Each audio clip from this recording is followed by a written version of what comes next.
एक professor class ले रहे थे। क्लास के सभी छात्र बड़ी ही रुचि से उनके लेक्चर को सुन रहे थे। उनके पूछे गए सवालों के जवाब दे रहे थे। लेकिन उन छात्रों के बीच कक्षा में एक छात्र ऐसा भी था जो चुपचाप और गुमसुम बैठा हुआ था।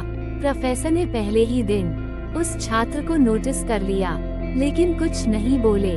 लेकिन जब 4-5 दिन तक ऐसा ही चला, तो उन्होंने उस छात्र को क्लास के बाद अपने केबिन में बुलवाया और पूछा, तुम हर समय उदास रहते हो, क्लास में अकेले और चुपचाप बैठे रहते हो, लेक्चर पर भी ध्यान नहीं देते, क्या बात है, कुछ परेशानी है क्या? सर, वो छात्र कुछ हिचकिचाते हुए बोला, मेरे अतीत में कुछ ऐसा हुआ है जिसकी वजह से मैं परेशान रहता हूँ, समझ नहीं आता क्या करूँ।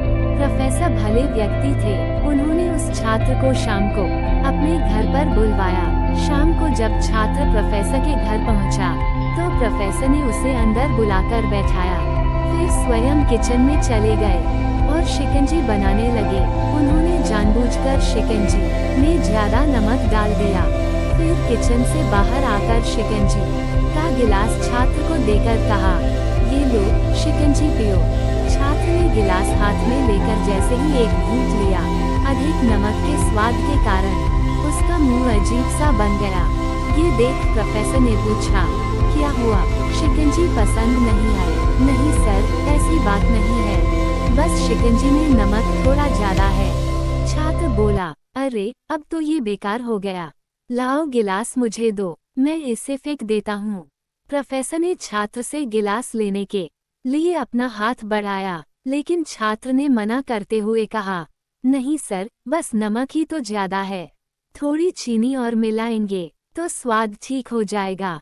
ये बात सुन प्रोफेसर गंभीर हो गए और बोले, सही कहा तुमने, अब इसे समझ भी जाओ, ये शिकंजी तुम्हारी जिंदगी है, इसमें घुला अधिक नमक तुम्हारे अतीत के बुरे अनुभव हैं। जैसे नमक को शिकंजी से बाहर नहीं निकाल सकते, वैसे ही उन बुरे अनुभवों को भी जीवन से अलग नहीं कर सकते। वे बुरे अनुभव भी जीवन का हिस्सा ही हैं। लेकिन जिस तरह हम चीनी घोलकर शिकंजी का स्वाद बदल सकते हैं, वैसे ही बुरे अनुभवों को भूलने के लिए जीवन में मिठास तो घोलनी पड़ेगी ना। इसलिए मैं चाहता हूँ कि तुम अब अपने जीवन में मिठास घोलो।